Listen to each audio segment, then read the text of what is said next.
we're fighting Netflix. So skip Netflix tonight. Come learn something. Like incredible ROI.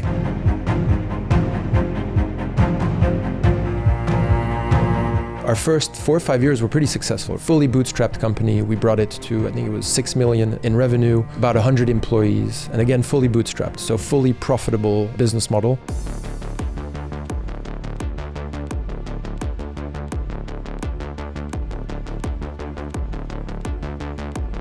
In the startup world, we only talk about big fundraisers, but sometimes we forget to talk about also profitability and unit economics. After reaching that milestone, we decided to raise funds for growth capital, but also as part of our desire to bring it to the online world.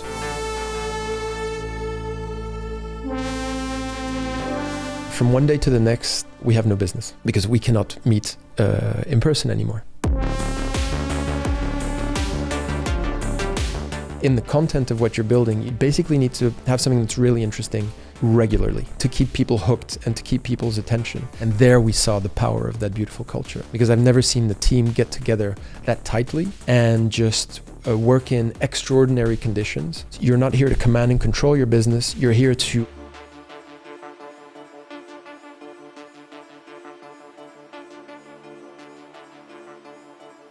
So I would love to know a bit more about the story of Growth Tribe, if you can tell it like quickly, how it happened, why you decided to go in that direction. What's interesting about Growth Tribe also is that it's kind of like a Franco-Dutch company. So I'm the co-CEO of the company, and the other co-CEO is Peter van Sabben, who's my amazing co-founder. And the reason why we launched the company in the first place was really to fix something, a big problem that we see in the world. It was to fix what we call the digital skills gap. And the skills gap is typically a very digitally oriented gap. And it's a gap that's created by the constant evolution of technology and the fact that humans, and especially professionals or adults, once they hit the workforce, they stop learning, or they learn a lot less. Or what they learn is, off the cuff. Or sort of improvised. And our idea was, what we saw in the world was that we needed to start helping to fix that digital skills gap. Humans tend to learn in a linear fashion, especially once they hit the workforce, whereas technology grows exponentially, 1, 2, 4, 8, 16, and you can't catch up. I've been in the startup world for my whole professional life for about 15 years, and I was seeing that a lot of the things that I was doing with my teams or myself, others weren't doing it. Maybe we were 4 or 5% of people and organizations to be on the cutting edge of these skills. And we identified that a lot of the companies that we saw, or the colleagues that we had, were not. So we set out on a mission to upskill people, to start fixing, at least do our part in fixing this digital skills gap. And what's interesting with the story of Growth Tribe is that we actually came from a fully bootstrapped offline training company, in-person training in a classroom, right? In Amsterdam. We were located in Amsterdam, in the UK, in France, and in the Nordics. We also had offices all throughout Scandinavia, so Denmark, Norway, Finland, and Sweden. And however, we did a switch about 2 years ago to go full digital. And our first 4 or 5 years were pretty successful, right? Fully bootstrapped company. We brought it to, I think it was 6 million in revenue, about 100 employees, and again, fully bootstrapped. So fully profitable business model, which doesn't get enough advertisement, I feel, in the startup world. We only talk about big fundraisers, but sometimes we forget to talk about also profitability and unit economics. After reaching that milestone, we decided to raise funds, I think it was in 2020, for growth capital, but also as part of our desire to bring what we were doing in the real world and make it digital, bring it to the online world. And you needed capital to do that? Yeah, we needed growth capital to do it, because when you're making 6 million in revenue and you have a good EBITDA, you have some nice money in the bank account at the end of the year, but you don't have enough to go to multiple countries, hire the dev teams, and build that core infrastructure that you need for an edtech company. So when you say edtech, so what did you change between like organizing a seminar or training in a room? Yeah. How is it today, like when you say edtech? I'm not supposed to share the exact number. We're making in the tens of millions of euros. We have about 150, 160 people who work at Growth Tribe. I think we've trained like 32,000 people, something like this. And we're still a profitable company, which again is rare in the world of startups. We typically talk about big fundraisers and valuation, but sometimes we forget to mention core business fundamentals like EBITDA or gross margins. Maybe can you define them just for everyone to make sure they understand? Yeah, I mean, it's really simple, right? Oh, we're already going into Finance 101. So basically, when you look at a startup or a scale-up, sometimes we do tend to forget that it's a business also. And that's also, we're coming out of a 13-year bull cycle where VC money and investment money has just been flooding, absolutely flooding startup world. So typically what you would look at in a startup is basic metrics like what's their top line? What's their top line revenue? What's their annual recurring revenue, right? Or what's their monthly recurring revenue? This has been influenced by areas like Silicon Valley, for example, and this notion of blitz scaling, right? Where you want to grow as fast as possible, get market share as fast as possible, and fuck unit economics, right? So it's like speed and market grab over efficiency. And the only thing you care about is your top line and the number of customers and your retained customers. The extreme being WeWork as like... Adam Newen, WeWork, and then I think that's the extreme that's been televised. And by the way, Benchmark Capital did a fantastic job on that story. So it's kind of, I call it passing the hot potato of the venture capital world. And then the last sort of person to hold the potato is maybe like IPO, so it's the public market. And that's a great way to run a business, by the way, if you have a big vision. Like you fund it like crazy, you get as much market share as possible. But you need a really solid equity story where you go into that B round, that C round, that D round, right? You really need to have that strong equity story. We were a bit different. We're in the world of sort of ed tech and education, and from day one, we really wanted to have an impact on the learner. We wanted to make sure that our number one KPI wasn't valuation. It actually wasn't growth. It was to what extent can we impact a human's career or a human's knowledge. And we didn't really have that dream of absolute scale, let's say. We wanted quality of learning versus the scale of learning, at least for the first 4 or 5 years, let's say, where we were really finding out what does learning mean, what are the digital skills of the future, how can we actually teach them, and how can we make sure that we help this, we're quite European, bring more digitally savvy professionals to the European workforce. And then about, I think it was 2-3 years ago, we decided to start investing in growth capital so that we could start scaling our impact. But we always still wanted to maintain some of those good core financial KPIs. We still wanted to maintain good top line growth, healthy growth margins, and it's almost like a curse word or a bad word in the world of startups and scale-ups, but maintain a healthy EBITDA as well, or at least work towards a healthy EBITDA. It seems that we might be going into some sort of recessionary cycle. Maybe it's not completely true, maybe it is in part true, but we see that those metrics are now coming back, even in the language of investors or even in startup world.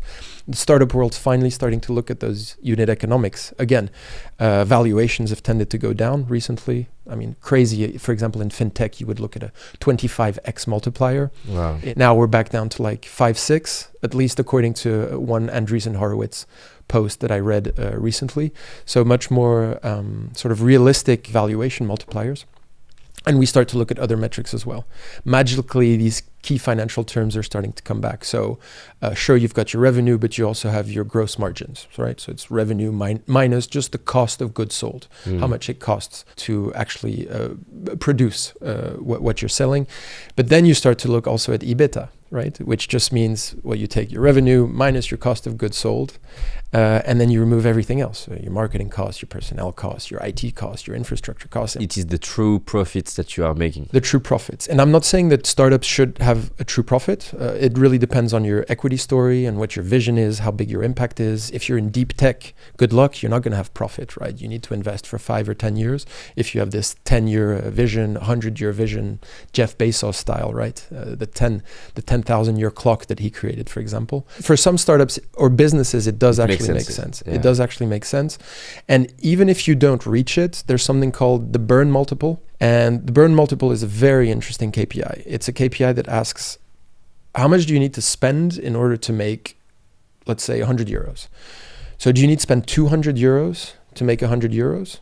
That would mean that you have burn multiple of 2. Do you need to spend 300 euros to make 100 euros? 400 euros to make 100 euros, right? And for me, at least, I'm not extremely very risk-taking person or type of entrepreneur. I like limited risk, a lot of probabilistic thinking.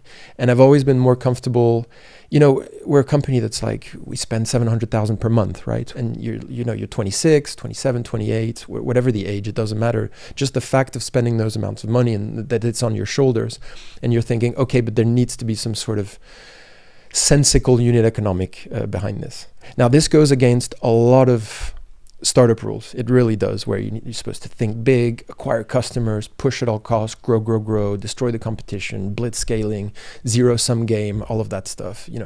Uber type blitz scaling, which in the end, sure, you can win that one. But then that really depends on the personality of the person running the business and the type of culture you want to build. And in the world of edtech, education technology, maybe it's not a world, because you're talking about people's time and people's knowledge and people's education. You're not talking about delivering food or taking micromobility, taking somebody from A to B. It's maybe a little bit slower paced industry. It doesn't have to be, but I feel like it's a little bit slower paced industry, at least. How did you decide how much money you wanted to raise? Oof, that's a good question. So we had ambitions for where we wanted to grow in terms of infrastructure, in terms of what we wanted to do with the product, which countries we wanted to go to, and kind of a strong vision on where we wanted the impact to be.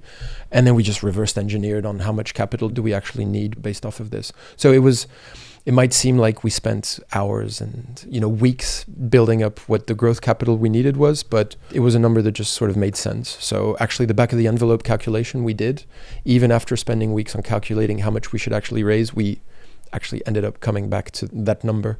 And I think that's something that's interesting in business with what we call back of the envelope calculations. I find that 95% of the time, whether you're looking at a business model, how much you want to raise, if a channel is cost effective, doing a small back of the envelope or napkin calculation, you will be really, really close to the number that you would find even if you used a data scientist or a team of business intelligence and did all those calculations for like a longer amount of time. It's a horrible answer, but it was kind of an intuitive calculation. And how did you decide the multiplier? Because as you said, some companies were doing 26. Yep. How did you decide that number? It's a discussion with your investors, and you also do what's called comparative analysis, which is a really fancy way of saying you look at what multipliers others are getting. Or they're in the same industry? Others in the same industry, absolutely. And also you look at your where you are located geographically. Let's imagine a company that would get a 10x or a 12x multiplier on their revenue, for example. That same company, I believe, in the UK, I hope nobody's like writing these down because it's just my experience, would get like a 8x on the revenue, 8 or 9. And that same company coming to like other countries in Europe would get an even lower multiplier because those countries tend to be more risk averse. So you would go down to like a 5, 6 or 7, for example. So that's for one industry that has those types of multipliers for a purely tech company. And again, when we rise, we were tech enabled, a bit like WeWork, I believe, was never a tech company. It was a tech enabled company, but they were able to get these crazy multipliers. We were tech enabled, but we weren't a pure tech company. So that also plays into the game of if you're not a extremely scalable technological organization, then you also get a little bit lower multipliers. So it has to do with comparing yourself to others in your industry, but others in your industry and in your geographical location of where you're raising from. I think the more you go west, if you look at the world from like Europe's in the middle, the more you go west, the more it's like cowboy money a little bit, or they take risks.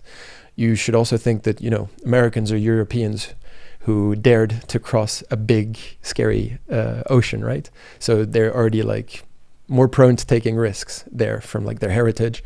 And on top of that, the more you go like to the West Coast, I don't know, I have this weird theory that the more you go to the West Coast, it's the more people who actually traveled, and you have that heritage of people who traveled and took those risks. So they seem to take more risks the more you go west. But yeah, so a multiplier is usually a function of, you study a little bit the rest of the market, risk appetite of your investors. Typically investors that have like a 12-year fund, they don't invest in small bets. They want the bets to go boom, because usually it's one good bet that compensates for all of the lost bets. A VC portfolio is really just a series of bets, right? Yeah. And you're going to have one or two, they're going to make up for all of the other ones that did okay-ish or actually that failed. And so it also depends on what their portfolio is and how much the managers of the VC fund or whatever the fund is need to return to their lending partners and how their current fund is going. So it's all of those different elements. And for you as a European company having clients in Amsterdam, France, and other countries, were you able to decide to go raise money in UK because the multiplier is higher? No, we didn't work like that. So again, like maybe we're a bit soft. We're in education, so we're a human capital company. We're really about human capital. We're not just only about commercial success. And our idea was also to get in bed with investors that we had a really strong connection with. And that's why we went for an investment firm called Rinkelberg Capital, which is basically by Harold Godijn and Corinne Vigreux, which is the founders of TomTom. I don't know if you remember TomTom Satnavs. And we were already involved with them before. We were already close to each other. We already knew each other. But we just had that human connection there where they believed in us. We really trusted them. We're talking about a family that was able to build TomTom and then sell another $1 billion company to Bridgestone. They're just amazing entrepreneurs. And apart from the money, what do they bring to you? Just a lot of common sense business advice. I actually don't believe as much in tactical investors. I think that you can get your tactics and your strategic input, at least on the go-to-market strategy or on the product. You couldn't get that somewhere else. You don't need to get that from investors. But what they do bring you is a knowledge of the space and just common sense business input. Like in terms of organization, scaling, hiring, things like that? Yes. Of an investment group that has built a sound business, that a business that actually turns a profit, went to market. They've been through everything, right? So they can really take you step by step. It's not a super exciting answer, but just, I would say, common sense business input. And you have two types of investment firms. You have the ones that are very active, very involved with your business, that really go into the details and the dashboards and the KPIs and really give you input. That's maybe not what we went for. And then you have the ones that are a little bit more hands-off. They invest in the team, they trust the team. How do you organize getting value from those investors? Like how regularly do you meet them? My question behind that is that sometimes you know people that can help you, but you are not at ease because you say, oh, they are busy, I will not contact them. So is it because they're in the board? Like how regular can you get advice from them? Yeah, we meet once a month. I mean, we're not the biggest firm in their portfolio by far. They're always available. They're also present in our advisory board, for example, and to get some input. So you put it in the agenda, it happens. And every quarter we have a little bit longer sit down to actually look at the business. But so I've coached and helped a lot of startups, right? From early stage, I wouldn't say like scale up stage, but the startups that I've sort of helped and advised and helped grow have been, let's say, 0 to 200 people, right? Up to like 50 million in revenue. After 50 million in revenue, I'm not so relevant anymore. There you need completer finishers. You need the world's smartest COO, for example, and maybe great product visionary. That's not my personality. And what I see is that there's really those two types of investors, the ones that are in every single detail because they know the industry and they know the business and they're usually focused on that industry and they have partners that were in that industry before. So there you have active investors and less active investors. The active investors, it's part of the reason why people join them and it's part of their role to actively support you. Yeah. And they tend to have a portfolio of companies that are in a similar industry or in a similar phase. So what these investors are great at doing is pattern matching. So they can match patterns across different companies and start to have more impactful sort of advice specifically on your business. Less active investors, I would say they make sure you have sound sort of business principles, business rules, that your team is still sort of tightly knit, but they're a lot less hands-on and they're a lot less into the details. And I would say that if you actually look at the returns of both types of investment firms, I couldn't say that one works better than the other. And how do you explain that? I think that investment is sometimes guessing and luck. Okay. And I have this vision that investing, it's a numbers game.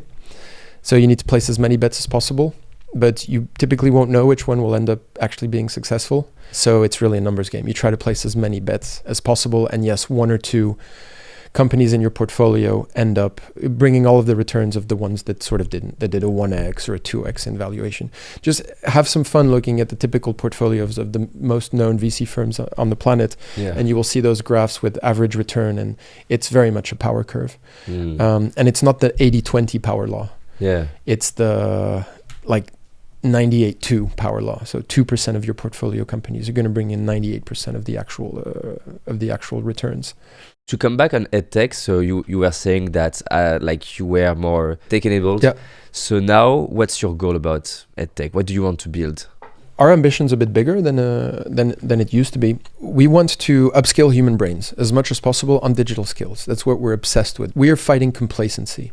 At the moment, we're not fighting other ed tech companies. We're fighting the fact that most people feel that technology, and not you, not me, not the people watching this video, or else they wouldn't be watching it. I think that the audience maybe that watches this video already knows that they need to invest in their learning and their knowledge. But there's a whole swaths of the population that actually don't spend the time to invest in their knowledge, and they're getting left behind, and it's terrible. The greatest investment that anyone can make, and I really believe this, not just because I run a company in edtech, is knowledge and education. And as humans, we tend to stop investing in that once we hit the workforce. Because for the first 20, 25 years of our lives, 30 years if you do a PhD, you're forced to do it. It's part of the paradigm that you live in. You sit down, learn stuff, right? And then once we hit 25, 26, you hit the workforce. I mean, I started working when I was like 21, 22. So whatever age you start when you hit the workforce, and that's why I love entrepreneurship. You always have to learn because you have to figure everything out yourself. But once you go into a job, typically you do invest a lot less in your education and in knowledge. And you know how like in the world of finance and financial freedom, everyone talks about compound growth, right? Compound growth. So it's compound interest rates. It's the greatest power in finance, but even in the universe. And you have the same thing with knowledge. So I call it the return on energy of learning. And it's the same thing as the ROI of compound interest rates. Every single new thing you learn will give you long-term interest in your professional career, but also in your sort of personal life. And I'm convinced that we need to start dedicating more time, not to incidental learning, which is learning on the job, where by chance you actually start learning something, but dedicated learning, planned, which means I specifically know that this is an area where I'm lacking. I specifically know that I want to grow my skills in this area. I have a specific goal and I'm going to dedicate time. That's the golden one, actually dedicating time to that learning. I wish everyone would dedicate a half morning per week to learning something, right? Just really 3-4 hours every single week working on a core capability or a core skill. Step number 1 is blocking time, by the way. It's not finding the right course or whatever. It's actually blocking time. But to go back to your question, we are on a mission to scale the number of people that we convince that learning is worthwhile and to actually spend time to sit down and invest in that small, medium, or large learning journey. Now, the way that we've tried to do it differently is we've tried to make the learning experiences fun, engaging, and practical. And I know that everyone says that they want to do that. I think we do it better. We build courses so that you don't get distracted and you don't get disengaged. There's something interesting almost, I call it MTV editing. There's something interesting almost every minute or two, or else I know that you're going to get a little bit distracted maybe, or a little bit bored. Engaging means we try to make it as relevant as possible for the learner so that they can think, how can I apply this in the real world? But the most important is the practical aspect. It's not hours of theory. Like, I love TED Talks. I consume them all the time, but it tends to not be practical. So you don't feel like, what's the ROI of what I've just learned? Maybe I can use this in a dinner to sound interesting, or, to help seduce someone or something like this, or I understand the world better. We try to make learning that has a direct ROI tomorrow, where you can actually start applying your learnings the very next day or right after the actual course. I believe that one of the problems of learning is that the rewards are too delayed. And as humans, we have something called the urgency bias, right? Where we tend to invest in things where we see the reward right away. That's why we get addicted to social media. That's why we get addicted. See and experience it.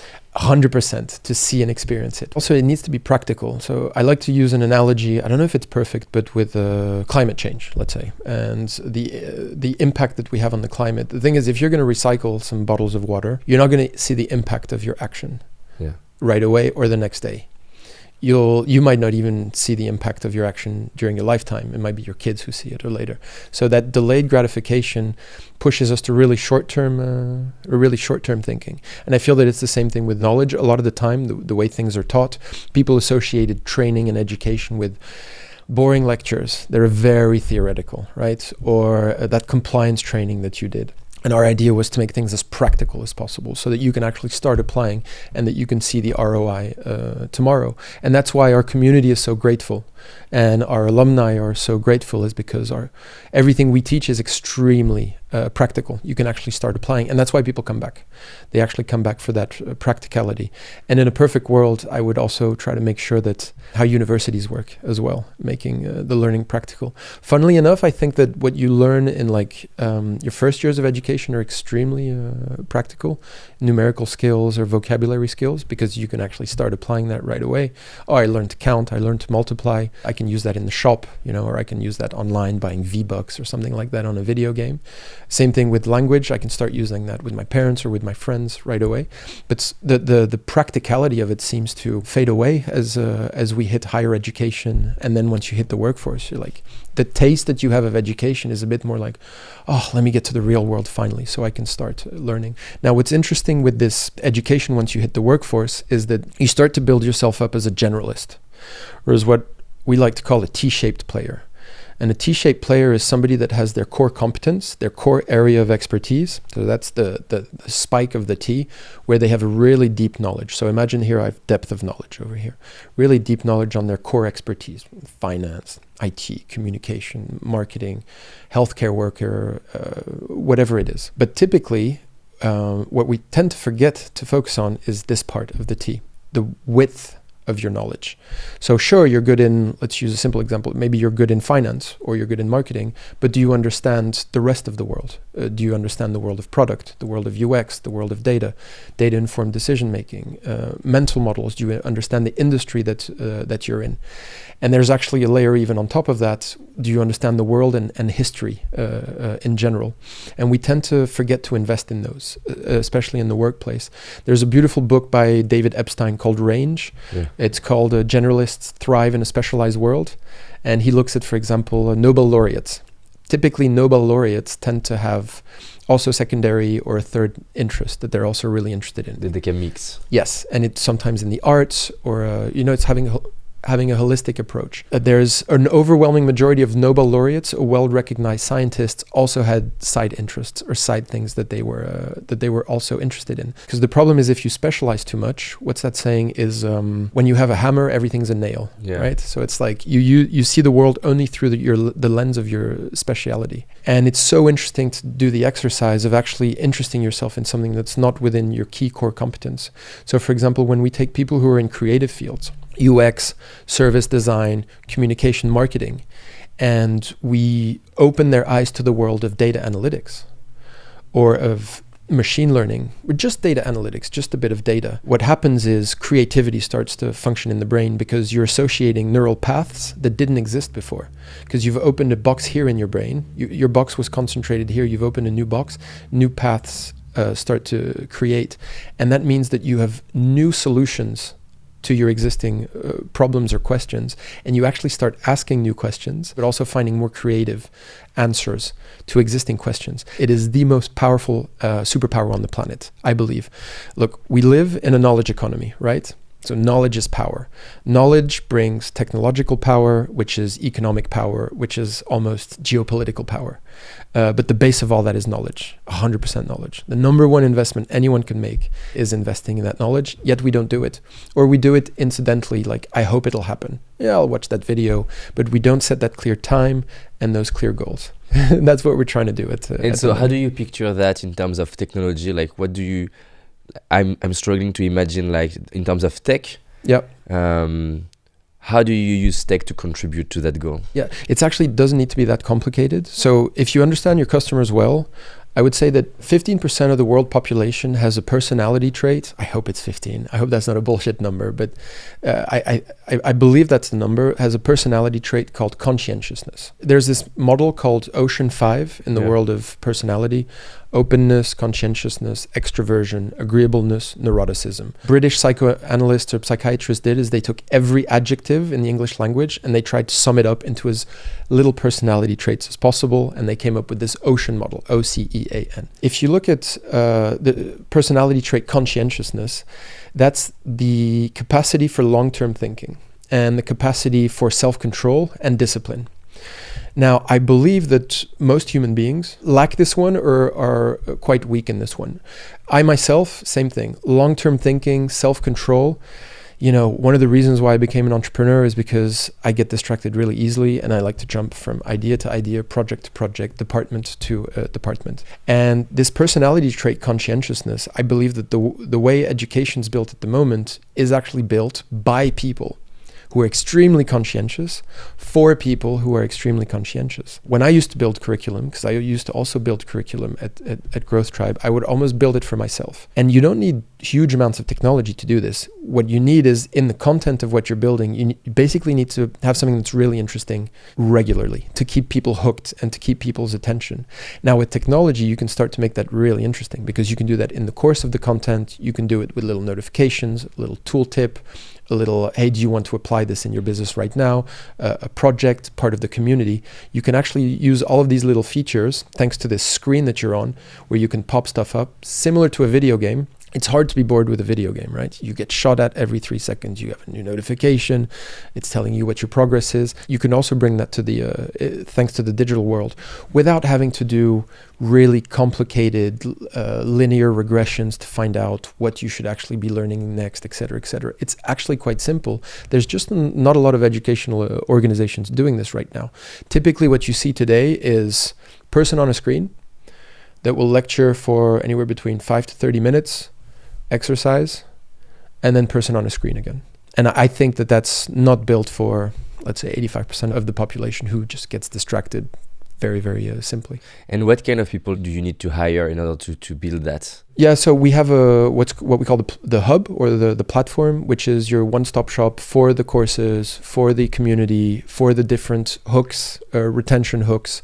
So that's sort of the core technology that we're building. I think the 3 biggest things that we invest in is part of the customer journey. So the way I look at a customer journey, you have awareness, you get making sure people are aware of you, acquisition, activation, that they actually sign up, activation, that they have a great wow moment, a great first user experience, or else statistically you will lose them forever.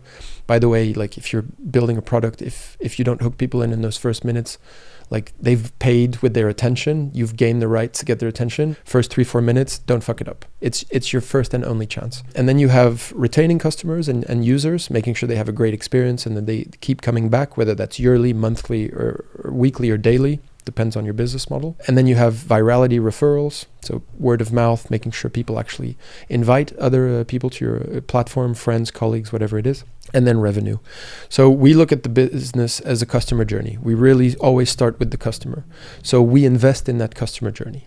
And the 3 areas that we found are the most important to invest in that customer journey is on attracting customers. And that's what I call fighting. I'm not going to call it laziness, but we're fighting Netflix. So skip Netflix tonight. Come learn something. Like incredible ROI. So that goes through marketing and customer acquisition and growth, whatever you want to call it, educating the market that they should invest in learning and they should probably come learn with us if our capabilities fit what they want to learn. And the 2 other things that we invest in are the activation, amazing wow moment, and retention. So activation, you need good content. So we invest heavily in the quality of our content, not the quantity. So if you go to growthtribe.io, for example, you actually won't see a huge quantity of courses, like 100 or 200 courses. We only keep the highest quality courses, and we spend so much time on that quality aspect. So a little bit like a media house, we invest a lot in that production.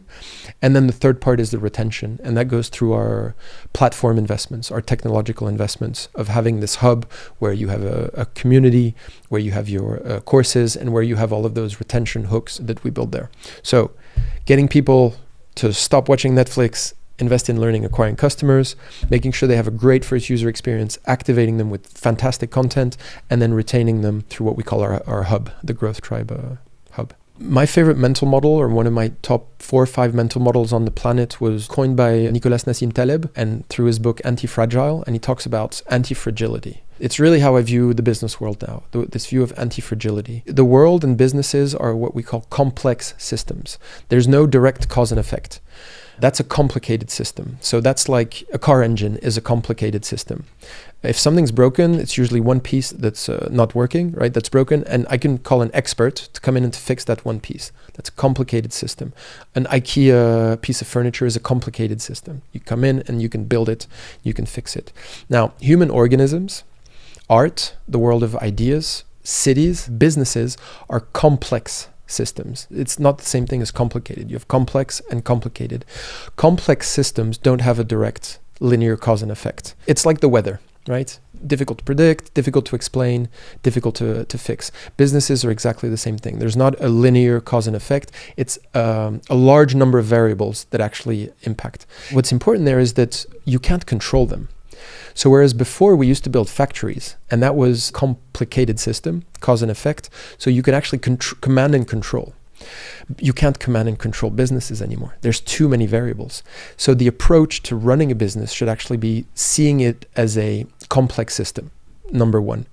Within the world of complex systems, there's three types of sort of organisms. There's the ones that are fragile, the ones that break in the face of complexity, the ones that are resilient, the ones that just survive, and then there are the ones that are anti-fragile, the ones that become stronger thanks to the complexity, that actually become stronger from the stressors. As human beings, we're the same. When we're confronted with a virus for a little bit, then we build antibodies. So we actually become stronger from having had that virus, or having a cold when you're a child. Your body, your organism becomes stronger. We don't just survive, we become stronger. We become stronger. There's a tribe in the west of the United States called the Yurok. And for years, the Yurok, they would do small forest fires in the forest to get rid of the little brush at the bottom of the forest. And then the local authorities said, this is backwards. What are you doing? This is too dangerous. They stopped the Yurok from doing the local forest fires. What happened? Massive forest fires afterwards. Because the Yurok talk about good fire and bad fire. And the good fire was those little fires to avoid those big fires. And in organizations, it's the same thing. You need to allow for those stressors to happen. I think in relationships, it's the same thing as well. Even in countries, we sometimes say that, France is quite chaotic. I like the fact that it's chaotic because it brings out those stressors. I think democracies in general tend to be quite chaotic. I think that chaos makes us stronger because we let that stressor actually come out and sort of fix itself. And it's the same thing with businesses. And companies that can go through these transitions, there's always transitions in startups and scale-ups. You'll go through 5, 6, 7, 8 pivots. Like I said, I think I've coached about 400 teams at least in my career, and I'm currently advising 7 or 8 of them. I don't know a single one that hasn't sort of pivoted 2-3 times in the past 2 years. Not everywhere, not full pivot, but mini pivots. The only way to sort of survive these emotional moments is to know that it's just part of the game. And that you're not here to command and control your business. You're here to identify the stressors, see how they can make you stronger, and open yourself up to those stressors as well. COVID was a huge stressor for us, but we built such a strong organisms, a decoupled organization where people have the liberty to take decisions, have the growth mindset, and not a command and control system. Even the organizational design was kind of decoupled, that we could survive anything. How do you do that? How do you build anti-fragile team? Where we actually break down what are the 10 characteristics of anti-fragile organizations where you can start investing. I'll just share 2. If you want to know more, you can check out the course. It's called Digital Leadership Course at Growth Tribe. I think the first one, it's a concept that was developed by Carol Dweck in the 80s. It's called Mindset. I think it's the greatest parenting book I've ever read, by the way. And it's one of those books that gets really misinterpreted a lot. And we feel like because it's from the 80s, it's not relevant anymore. I think it's a book people should read once a year. Basically, it's adopting that day one mindset where I am and forever will be a student of life. So it's adopting the growth mindset. There's a few characteristics of companies that have the growth mindset. One of the characteristics is they promote more from within based on potential rather than hiring from outside based on credentials. And that's something that larger organizations tend to not be as good at as startups. They tend to want to hire that expert from the outside that has 10 to 15 years of experience in a certain field, where there may be smaller organizations or certain organizations that tend to promote more from within based on potential rather than credentials and proof, have more of a growth mindset. Growth mindset organizations also tend to put less spotlight on one specific individual, but they tend to share the spotlight across individuals as well. And I think that's one thing that orgs really need to be careful for, not when they're 10, 20 person companies or 3, 4, that's fine. As soon as they start to grow, you start to get ego and you start to grow people not because they're credible, but because they have the title. And that's an absolute killer. if you want to have this anti-fragile organization. It's what I call the permafrost of organizations. It's that frost that never leaves and that really stays based on their credentials. So make sure to try to hire people who can prove that they have the growth mindset. A second one I want to share is to invest in systems thinkers, a little bit generalists, especially when you're going up to 100, let's say, people in your organization, so 0 to 100, I would really invest in generalists over specialists because their skills are more transferable and we can adapt how we apply their time and their focus more easily. But the idea is to hire systems thinkers, people who can actually see the interconnectedness of the different functions of the company or the industry that they're in so that they can apply sort of different solutions.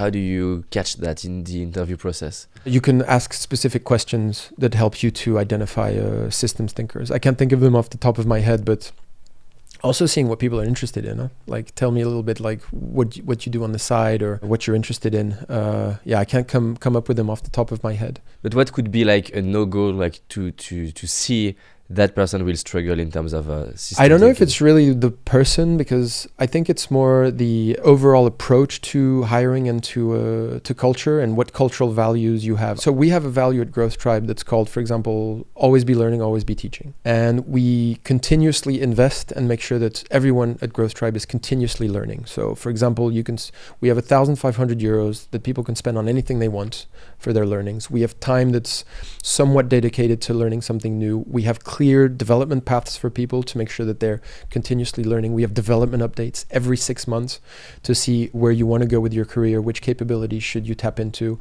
If you need more than the 1,500 euros per year, we will invest in you. We will continue to do that.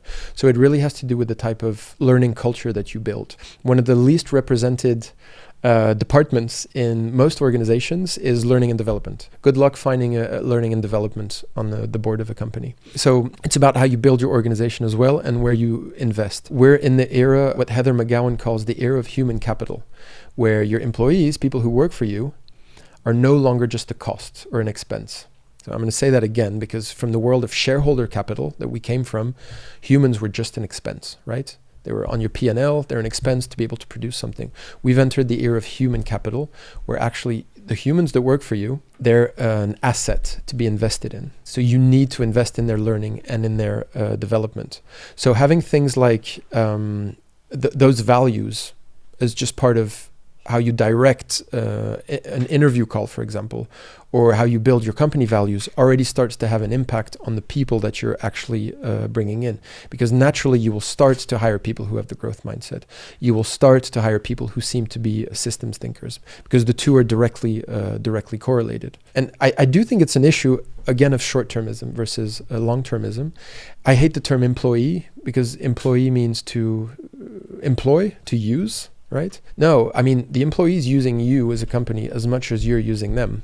Yes, it's a partnership. It's a partnership. Like, there are rules, of course. They agree to be paid to comply to the vision and the culture of the organization, but they can fire you like this, especially in this economy. One of the ways to tackle this and to build this anti-fragility, and it might sound corny and too long-termist, but it's to really invest in your people proactively with time, money, and effort.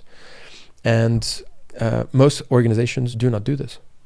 In terms of attracting the best people you can, what had been the things you learned? And we can ask the question in two ways, like what could be 2-3 things that you think are very important today in order to hire the best people you can, and mistakes you need to avoid or you've made in the past and you learn from it. Long story short, pictures of dogs on your Instagram is magical. For some reason, it works really well.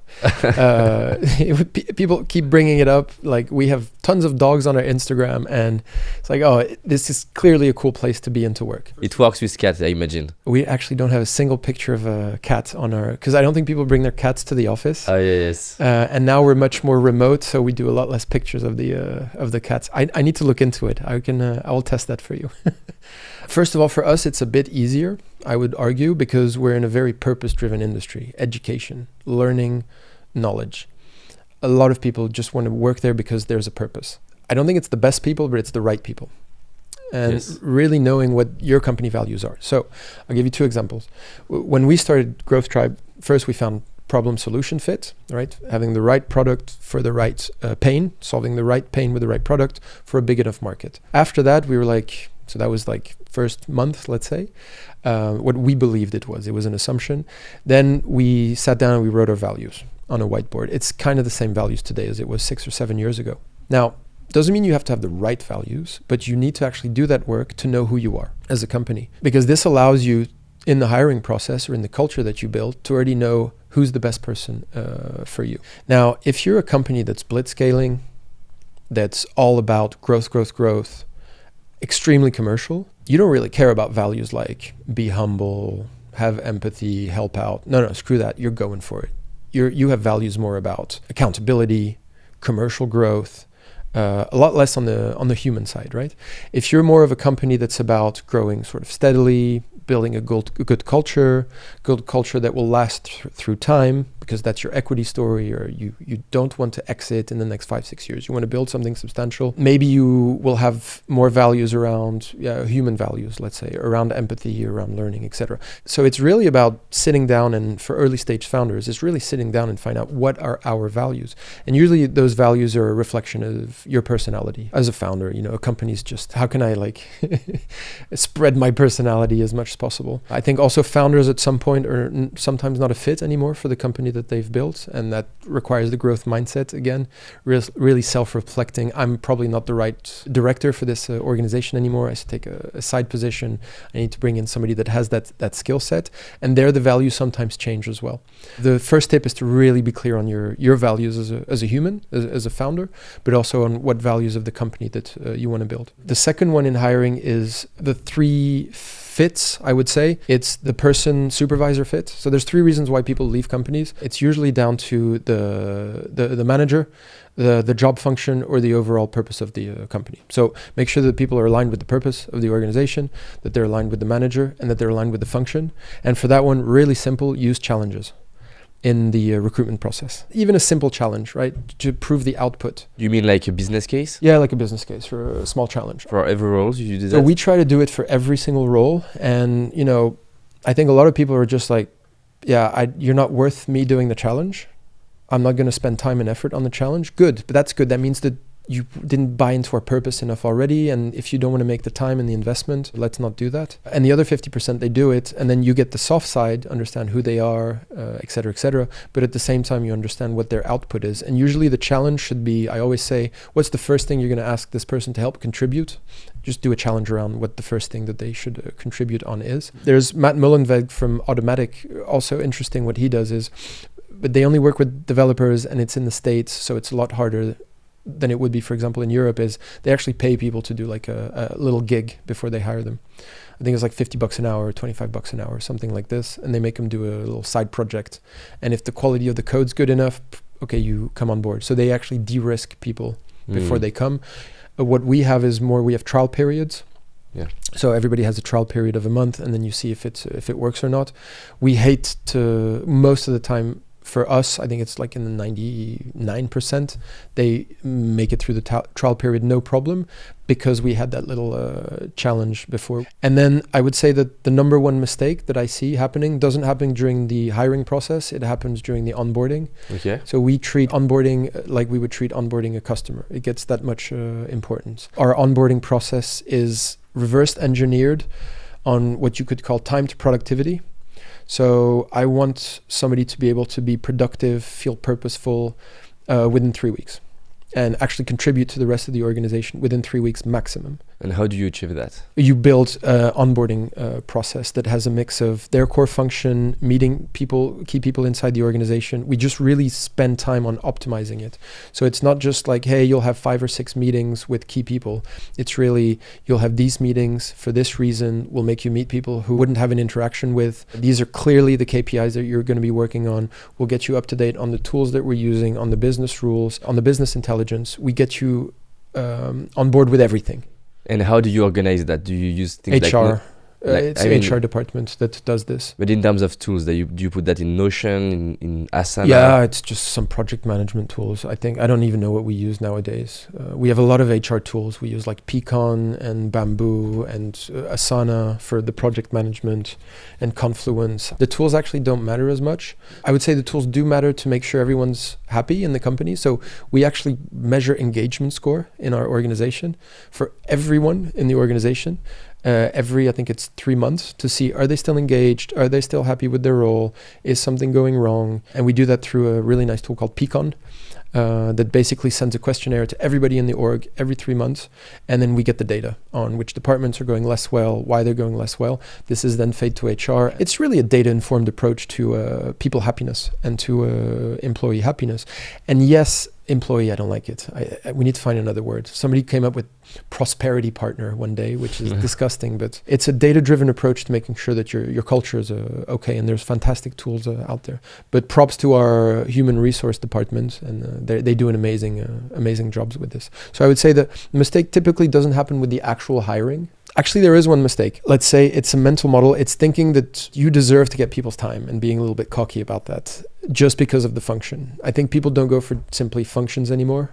They also now more and more go for a certain purpose, certain vibe, and a certain reason why they would get up in the morning. And a mistake that we see mostly in larger orgs is still thinking that your brand name is enough to attract people. Brand name plus position. I think today's employees look for more than that. I saw an article or a podcast, I don't remember, where you were speaking about like the fit between your product and the channel. I would love like that you speak about how do you find that product channel fit? Okay, so you have multiple types of fit, right? When you're launching an organization, the first one you need to nail is problem solution fit. Do I have a real problem I need to solve for my customer? That we call it the jobs to be done. The customer hires me as a product to solve. And the solution. Do I have the right solution for this problem? The right problem solution fit means you'll find your early adopters. Early adopters are customers that have the pain. They know they have the pain, so they're conscious of the pain. You don't need to educate them? Yes, because that's expensive. And for that, you need to fundraise like crazy. And that's TransferWise is my favorite example of educating the market. People didn't know about the cost of transferring money abroad. They educated the market with PR for years to build that pain. They created a market, right? Very expensive, by the way. Another nice company that did this with Listerine, you know, the drink for bad breath. Okay. They also educated the market. They created this fake sickness called halitosis. They created this whole sickness called halitosis so that you would need to use Listerine. So that's an example of creating a pain. These early adopters, they have the pain. They know they have the pain. I would say that the pain is a top tier pain, top 3 in their pains, because if you're not in people's top 3 pains, they don't care. Right? It's not my priority. They've already tried to solve the solution and they haven't been happy with the solution that they've tried. A lot of people have a pain, but they're happy to just assemble a solution themselves, right? They don't need that stupid thing that you're going to try to sell them for their car. It's like, no, I don't need that extra little thing, right? If you look at Shark Tank, for example, a lot of the tools there, they are good solutions, but for a pain that's simply not big enough. And then they're willing to pay to solve that pain, either in time, if you have an ad-based revenue model, for example, time and engagement, or in money. They're willing to pay. So they have the pain, they know they have the pain, they're willing to spend money to have the pain, they've tried solutions, they're not happy with those solutions. You're the right solution. Problem solution fit, you've created the right solution for them. It's step number 1. Now, after you do that, you try to get towards what's called product market fit. Right, you have that problem solution, but now you're trying to identify a market that is big enough and that is the right market for the problem that you're solving so that you can start scaling. Now, the problem is a lot of companies have identified problem solution. They've identified their early adopters, but remember crossing the chasm, that famous model that we learn in business school, they have a lot of trouble crossing the chasm over to the early majority, which is where a little bit more of the scale of the market is. So then comes the idea of, I need to find more customers, right? I need to find more of these people that have that pain and which I'm the right solution for. And the question you should ask yourself if you're trying to get those customers is, okay, what messaging should I use? Sure, like how do I present myself? What's my positioning? What's the language that I use?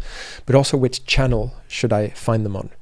And I believe that's the top two most difficult problems of any business that's not an established business with an established user base is attracting customers. Why? Because we live in attention economy. Everyone's fighting for attention.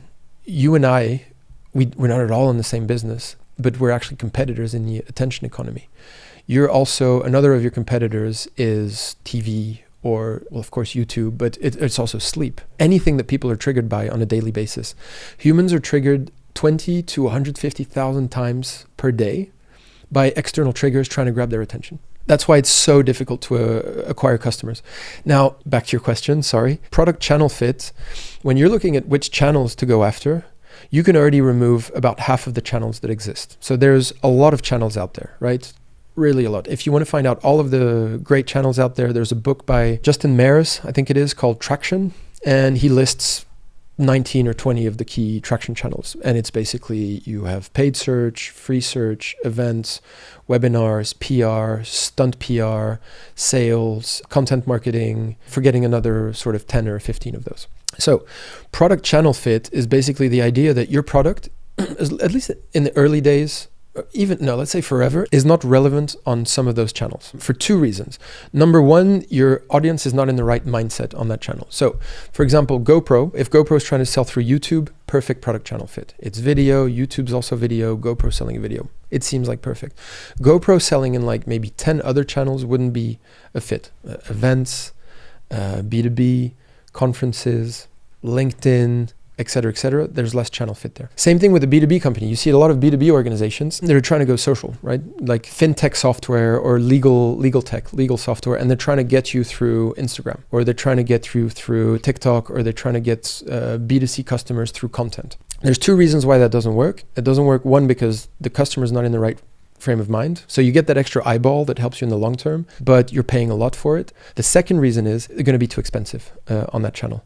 So that's another component of product channel fit. Depending on your business model, there's certain channels that you just can't use. If you're a business that brings 200 euros of customer lifetime value, for example, or if you're a free app, there's already half of the channels where your customer acquisition costs will just be way too high. So you can already remove half of the channels, which is great because you can focus your experimentation on a lot fewer channels. So it's really important, I would say, practical advice.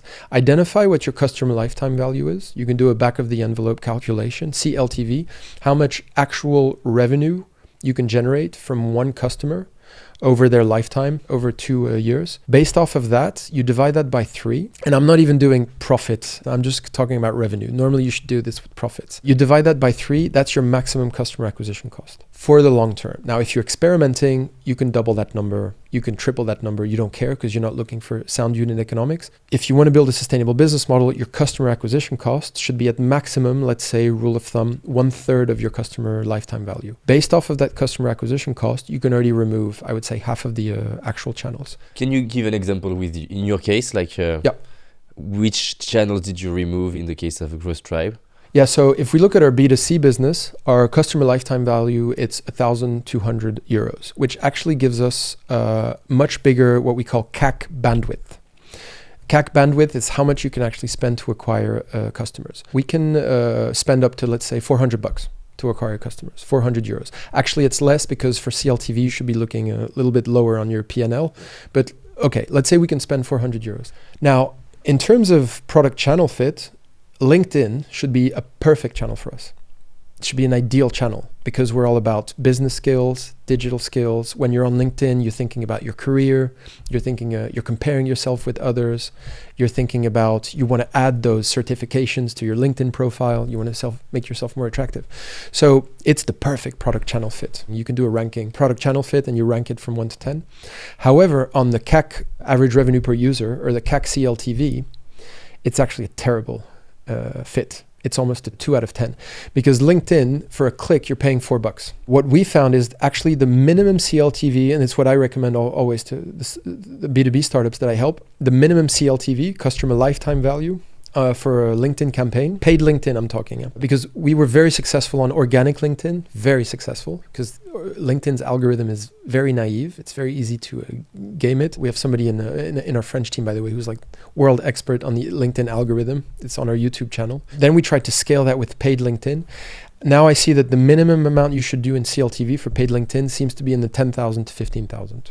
Something like that, 10 to 15,000 in CLTV for paid LinkedIn to be a worthy channel, even though the product channel fit was amazing, was fantastic. So after a year and a half of trying, we actually stopped with the LinkedIn channel. Another one is events and conferences. We used to be fantastic at events and conferences when we had some products that were a bit more expensive. We had this traineeship that it was actually the employer that paid, but essentially the average revenue per user or per learner was like 30K, 30,000 euros. And it's the company that would pay for the student, kind of like an apprenticeship, right? They would pay for the student to learn. And there we could go crazy on conferences, right? Because we could get the conference, talk to the B2B clients, talk to the students. When our CLTV went lower, right? Because now we make our courses more accessible and cheaper, actually those conferences don't work anymore. What does work is, however, for example, webinars, right? That continues to work, or specific events that we host ourselves. That works well. But the conferences, you can rule them out, even though on the product channel fit, is this the right product for the state of mind people are in? This was actually perfect. Now there's two that are bonus that seem to work all the time. The first one is product-led growth, or referrals, or virality.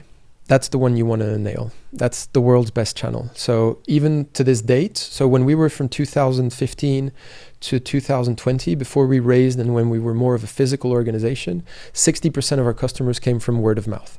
And that's because we had an amazing product. So invest in the product, invest in the product, invest in the product. Word of mouth, it's just magical. Now it's more around, I think it's 45%, something like this. The thing is, we have it inherently in our product, because when you learn something, you want to sort of tell it to somebody else, or you want the rest of your team or your organization to also have those capabilities, so you're speaking the same language. Now, if somebody viewing this doesn't have this, they can do what's called artificial virality, which is a really fancy way of saying a referral program.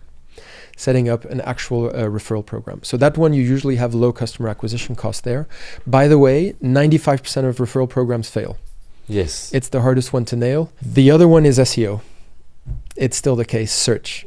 It's always cheap. So it's investing in content marketing, whether it's on YouTube, still untapped potential on YouTube. You can rank pretty easily for certain keywords, or whether it's on Google. The problem with SEO is if people don't know that they have the pain, or if it's not a top tier pain, they won't search. So it's a little bit more difficult one, the SEO. It's more of a marathon. They're both really difficult, but they're so difficult because the customer acquisition costs are so low. So I would actually recommend, if you're a little bit earlier stage, to stay away from those while you're experimenting, and to go for other ones that maybe are a little bit more expensive, but have that strong product channel fit and are not as complex. Those are really the two most complicated ones.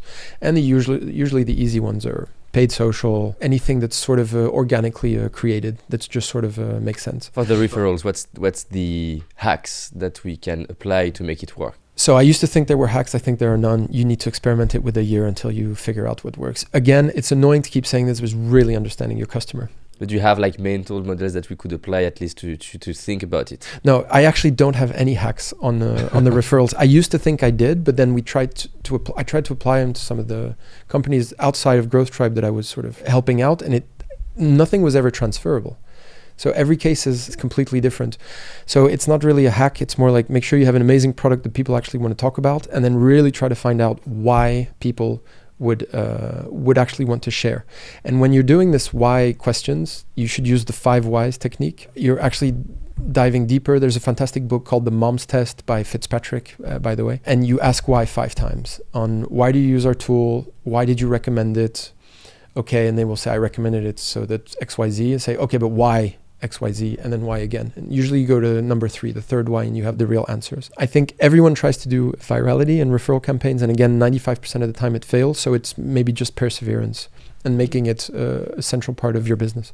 In terms of growth, I would love to have your vision, because like there are kind of 2 types of profiles: people who are more like creatives, copywriting, selling through stories, and people more focused on data and growth in terms of tracking things. And it seems that there are a lot more people, when we receive applicants, more on the growth side and data and tracking. So How important it is, according to you, to find great copywriters in terms of being very good in terms of growth? If you do social ads, you have a lot of people that know very well how to use the Facebook Ads Manager and Google Ads Manager. They know how to track things, maybe test different audiences. And there are a lot of agencies, for example, that we contact and they say, oh yes, I can take care of your ads. And when I ask, okay, but how do we do like the copy of the ads? And they say, oh, we don't do that. Yeah. And there are a lot of agencies like that. But it seems to be quite important. It's my perception in terms of making the ad successful, or maybe it's not. What's your take in that? Yeah, so I think it's extremely important. The data proves it as well. So of the first 3 eye movements on a new page, Nielsen Norman Group did this study, I think it was 10 years ago, maybe 7 years ago. Of the first 3 eye fixations of a human on a page, whether it's on mobile or on desktop, the first 3 go to the text. So it right away goes to the text. You have my attention, yes or no. The thing they're not focusing on is the overall style. This looks trustworthy, but they're not putting their cognitive energy on it. What they're putting their cognitive energy on is the actual text. So 100% extremely important. By the way, on the notion of outsourcing your growth to agencies, I still don't understand companies that outsource their tone of voice like that. If customer acquisition is so important, you internalize that stuff. It's just as important as product. I love agencies. I think they do a really good job. They just don't have skin in the game. They don't care as much as you. And it's your tone of voice. It's your experiments. It's your data. You should never have this wall or this gap between you and your customer, especially on the acquisition side. I think it's so important. It should be internalized. Now, what do you internalize? Do you internalize people who are able to set up your ad campaigns that can do the technical tooling part, or do you internalize the copywriting part, or do you do both? If you're in a luxury position, I would say you do both. You don't need full-time copywriters. You can also work with freelancers, work with part-timers, but they need to understand your core essence. Now, my beef with copywriters is that they go off of art and intuition a bit too much, and they don't take enough data-informed decisions. The ones that are really good, they don't get their copywriting from themselves. They get their copywriting from the customer. So there's a little trick that I love to use for copywriting is I ask the customer. For example, I use this tool called Usability Hub, usabilityhub.com. Show them what I'm trying to launch, what I'm trying to build. I even do this with internal documents sometimes, even do this with fundraising sometimes. And I ask a sample of 100 people online available through this, who are in my target audience from a demographic point of view. I say, okay, this is what I'm trying to build. Describe it in 5 words, right? Describe it in 1 sentence. Out of the 100, there's 80 that are crap, but there's 20 that are good. And I use those on the advertising afterwards. And then you let the data tell you which one works the best for actual conversion. You let the data do its magic. So the greatest UXers, user experience designers, they're not the greatest designers per se. They're the ones who are the best at doing user research. I think the best growth marketeers or the best growth engineers, they're not the best at coming up with the answers themselves. Also, product owners know this really well. They're the ones who are the best at tapping into the customers to use the voice of the customer, the tone of the customer. So just, again, ask your customers. They will come up with the best copywriting. I remember a team we were helping. It was like they were doing the CRM tool. And it was a customer that came up of, we make sure you don't have to use Excel anymore. Something like this. Oh, that worked really well. Because that was the actual pain of the customer. It wasn't having a CRM. It was not using Excel anymore. We would never have come up with that. I don't like the big ad agencies because I've seen how they work a bit. They come in $600 an hour. You need to start a movement, big ideas, 0 testing. I will beat them 9 times out of 10 on their campaigns, 9 times out of 10. And we have, I used to consult a little bit. I would always beat the big ad agencies, at least on the validation testing. Then they can take, the ad agencies are then great at taking what works and then making it beautiful, making it shiny, and then scaling it. But then in those early validation of what's actually going to work, you ask the customer and you test as much as possible. And that's why paid social is so fantastic, because you can actually test so much. So long story short, I would definitely integrate that growth person that can set up your campaigns, set up your ads, understands basic of statistics, that can just set up the infrastructure. And the creative side, maybe if you have the luxury, you internalize that as well, but make sure you don't find out if somebody's good at writing. You find out if somebody has a good process with coming up with the copywriting. And I believe that comes through talking to the customer a bit. There are so many tools in terms of what you can use in growth. Yep. and in every directions for data tracking. Yeah, data like, is even crazier actually. and like we were like doing a kind of a benchmark with different tools like Amplitude, Segment. You have so many tools. Yeah. What's your framework to choose? And each of them can cost a lot sometimes. Yep. I don't know if it's a simple example, but we are trying to decide right now between using Data Studio, Power BI, or Tableau. What's your approach to choose the next software that you need? Yeah, that's a good question. It's a tough one. So I think there's a difference between early stage and later stage. What do you define by early stage? Let's say up until like 50 people in the 50 employees, let's say early stage. And you shouldn't define a company's growth by the number of employees. I think that's not good, but it's like up until real product market fit and you're scaling, let's call it that. I would actually say build fast and break things, right? So Mark Zuckerberg's first years, build fast and break things, fuck it, try everything. Try every single tool, see what works. You created a lot of debt, a lot of legacy. After 50, Zuckerberg stopped actually, is build fast with stable infrastructure, because going fast actually makes you slower, right? So I would actually say less tools and spend a lot more time identifying what tools, and I'll have an answer for both, by the way. You spend a lot more times what tools you want to use and be much more critical of why you're using a tool. So our new CTO, Ua, he's been cramming this into my brain for the past year. Why? Most of the time we have a lot of tools, we just don't use them to their full extent. There's no reason to have Notion and Asana and Confluence and maybe Miro at the same time. You could also just have one that kind of does the features of the others, because on your expensive, yes, those tools are expensive, that actually does the rest well. I think in later stage companies, it's actually the tools that we buy are not used well because people are not educated on them.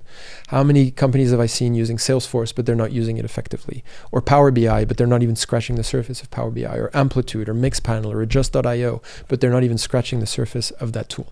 So for later stage scaling, I would say use less tools, spend a lot more time squeezing them exactly, and on training people to use the tools that exist. Back in the days I worked with some banks. There was a time when I wasn't running a successful startup and I needed to do consulting to be able to pay for my devs, et cetera, et cetera. It was like 8 years ago, and I would consult in banks, and there was a very large bank, top 5 banks in Europe. They were using Omniture Catalyst, right? And they were like, oh, we need to use a new BI tool, et cetera, because it does XYZ. We just found out nobody knew how to use Omniture Catalyst. All of the data was there. All of the information was there. Nobody was using it. They didn't know how to use it. So I would say for later stage, you don't need to like bring new stuff in. Learn to use the tools that you're currently using, and then you can run small pilots in small pockets of the company that don't hurt the infrastructure. And if you want to find out what tool you should be using for a later stage company, there's a really nice little trick. You go to something called the Stackies from Chief Martech. I think it's martech.com, the Stacky Awards, STACKIE. And basically it's an award of who's got the best tech stack. There's usually like 60 winners per year, and it's a one pager. They show their stack, and then you can start to just look through them and you can do some pattern matching, because they do it by category for like data reliance, infrastructure, et cetera, et cetera. Now for early stage, I would say test everything. Just like go for it. And that's the fun part of the early stage. You can just test everything. So you test your Amplitude, your Adjust, your Mixpanel. For visualization, your Google Data Studio, your Power BI, and then you just adopt the one that has the simplest learning curve that you can start applying as early as possible. To know what to start using, like good luck. And in your case, what did you decide to use in terms of having clarity on your numbers, like how much you spend? Because for example, sometimes what we struggle with, we have Google ads and Facebook ads, we struggle with attribution, like because Facebook will say it's from them, Google also. It's still a nightmare. Attribution, like the companies that do it well are rolling out Markov models and have teams of data scientists to help them figure it out. I'll always remember this use case of Adidas, who for 4 years was going full digital channels. And I'm from the world of like growth marketing, digital channels, experiment. Branding is, fuck branding. You don't need branding. It's the big agencies, That's how my brain used to work. I didn't really understand brand marketing. So they did this study, professionals in econometrics, into the organization to find out where the attribution was coming from. It turns out for 4 years, they'd been doing the attribution wrong. They were using all of those attribution tools from Facebook, from Google, and whatever, a third one. They were using last click attribution. That last click attribution was telling them that 78% of their customers were coming from the digital channels, and only 22 was coming from brand activation and brand marketing. Now, then they brought in the data scientists, and it turns out it was complete opposite. It was 60% from brand marketing and only 40% from the last. And this was for 4 years, imagine. So 2 techniques. First technique is to use the attribution tools that are available, but at the same time to use a bit of common sense. And I know it's not a nice answer, but just to use some basic principles that you need to have a good mix of the eyeball channels that I call them, which are just getting some eyeballs if you can, even though if you don't see the direct impact on them, along with those digital last touch channels. Also, those platforms are getting better at their attribution modeling. They're getting a little bit better. And you don't use the last click, you use a mix of last click and first click, and then the decay model. I forget what you call them. It takes like 40% first click, 40% last touch point, and then puts like 20% in the middle, something like this. They're integrated in there. The best thing I've ever found, and I know this sounds really basic, is to ask customers. Whenever we've actually taken a dive into real attribution modeling and compared that with the results of asking customers, where did you hear about us? What had the biggest psychological impact on you? Those two tend to be overlapping. They tend to be the same. So I would always put in an onboarding, you always see that question, where did you hear about us? You get about 5% of people to answer that question, but that's usually pretty reliable data. Now, if you're doing a digital campaign and you want to know which channels are working the best, you will know through the attribution tools that are given by those platforms. Those are usually fine. So you know which ads to stop, which ads to continue. And then if you're doing SEO, it's Ahrefs or SEMrush or something like that data. But if you're like a marketing director and you're looking at your overall campaign, I would use a rule of thumb that you need a bit of brand activation. And I can't believe I wouldn't have said this 6 years ago. I was so much younger, not younger, but more naive. I thought brand activation is BS. People just want to know what's available right now. You're going for 30-40% eyeballs and brand activation, and then you're going for 60 or 70% sort of intent-based clicking and conversion. Last point on this is be realistic about how many touch points you need before you can acquire a customer. So in your case, if your customer is a retained viewer, your first touch, maybe you only need 1 touch point. My question is more like, we have a school of coaching where we train people, so it's more than 6K depending on the offer. So people don't decide like that to onboard for a 1-year school of coaching. No. So our struggle right now is to map our funnels between like all the ads and SEO, the opt-in pages, the email sequences, the sales page, why not webinars, and try to have clarity on where we could improve.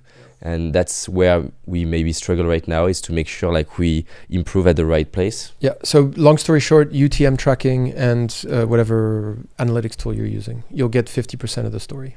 So really good UTM tracking, have UTM on every single link that goes out there, everything, with your medium, with your source, et cetera, et cetera. Spend time and effort on building your UTM plan. Yeah. And then just a nice little analytics tool should be enough, whether it's HubSpot or Mixpanel or whatever. It doesn't really matter what you use. They'll give you the same. We use HubSpot, for example, but I've used everything else in the past. Also really happy with it. Just, you'll never get the full story. Yes, but enough to take decisions on it. Yeah, it's dealing with uncertainty, right? Yeah. Especially in the attribution. Like quick questions, quick answer. What's your favorite quote if you have? Okay, this more recent one, like how I'm thinking at the moment. Not on anti-fragility, but it's more that your scarcest resource is time. And your competitive advantage is focus.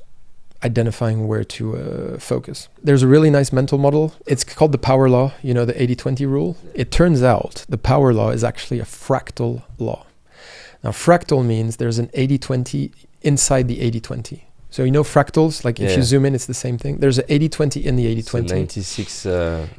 I think it's 464, and then there's a 150. Now, there's 1% of your inputs today or this week that are going to generate 50% of the outcomes. It's not 20% that are going to generate 80%. There's 1% that are going to generate 50%. And typically, that 1% doesn't have a ROI the next day. It has a high lifetime value, but you're not going to see the effect right now.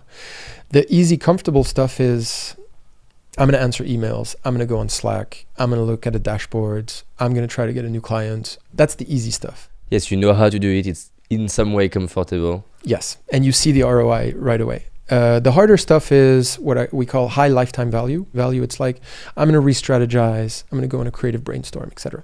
And then you have the extremely high lifetime value, hundreds of thousands of euros or whatever you want to call it. And those are the stuff that seem obvious, but it's like building meaningful relationships. Huge lifetime value. Investing in knowledge, like we discussed. Deep work. Nobody does deep work anymore. Cal Newport, Deep Work. Amazing. Second best book of all time, right? It's like nobody does this anymore. Nobody takes a full day to fully focus on one thing and go deep in it. It really happens rarely. And if you're an extrovert, a little bit like good at communicating, and you combine that with deep work, so those are, it's like that Tim Ferriss thing. You don't need to be the top 1% at anything. You need to be top 25% at two things. I'm such a cliche of the entrepreneur. It's crazy. If you combine like a little bit of good communication and extroversion with a little bit of deep work, that's a superpower. Do you have a favorite movie or documentary? Okay, let's say two. One is the one about mycelium and fungi. It's a showcase of Paul Stamets. Okay. I think it's on Netflix. It's the world of mushrooms. Unbelievable. Absolutely unbelievable. What did you like in it? It's like that we're not the only beings with consciousness, and we're not maybe the most important beings on the planet, and we're not the only form of intelligence. So it really expands your horizon. And then the other one is something by Robert Monroe. It's called Far Journeys, and it's the world of astral projection and lucid dreaming and all of that stuff. Really amazing business guy from like the 60s who is convinced that he's able to astral project and to go into sort of a different dimension, right? And what do you think of that? I don't know. You don't know. If you feel overwhelmed, what do you do? It never gets to that point. Entrepreneurship in general, or working in high intensity jobs, you need to have your right habits, which means, all the typical stuff. Matthew Walker, sleep well, eat well, don't put crap in your body. And if you're really going insane, maybe take a break, just basic advice. If I'm really feeling unwell, I guess I just go with the family to try to disconnect. What could be like an advice that you think is given too much, you disagree with? Perseverance, especially for founders. I think there's a point where you should stop. Perseverance and to be too vision driven. I actually think that a lot of the greats were not vision driven. They were more opportunistic and maybe copycats sometimes, or maybe even, the typical example of Edison with Tesla. I think that real visionaries are very rare. I think Coco Chanel, for example, was a real visionary. Maybe Nikola Tesla was a real visionary. So don't be too it's horrible to say this, vision oriented, and know when to stop on that vision. Don't be scared to kill your babies, for example, because you can blind yourself for way too long. And for me, I find that it's much more powerful to actually be reality based, or to tap into the market or the customer to identify your next step. Much more incremental approach. And I've seen too many times founders or business people, even with large corporates, who really believe in what they're doing. They really believe in it. And we tell them, you need to have this vision, this 20-year vision, how you want to change the world. The why, you can stick to it, but the how, a lot of the time you're getting it wrong. And a lot of the big successful stories, even in personal lives, professional lives or personal lives, people have pivoted or have changed their view, right? It's loosely committing to strong opinions. You have strong opinions, but you loosely commit to them. But don't be so stubborn that if you're getting a pattern of different reactions, not from other peers, but from the market, maybe you're off. Now, having said that, there's 1% who are visionaries and who are going to flip the world because they're just real visionaries. Except most of us are not those people. And those are the ones that get all the press. So we try to replicate how they've actually gotten to where they are. And I don't know, you've done a lot of interviews. You've interviewed a lot of sort of professionally successful people. My guess would be that most of them got through it through sheer experimentation, and probably not by having 30-year or 40-year visionary world-changing ideas. And a lot of the time what I feel happens is we reverse engineer that vision afterwards. So once you become successful, you create a different story for how you got there. It wasn't about luck, and it wasn't about adapting and pivoting like, oh no, you knew all along where you were going. Except, most of the time it's not the case. Thank you, David. It was awesome. Yeah, thanks for having me. Really fun to do this.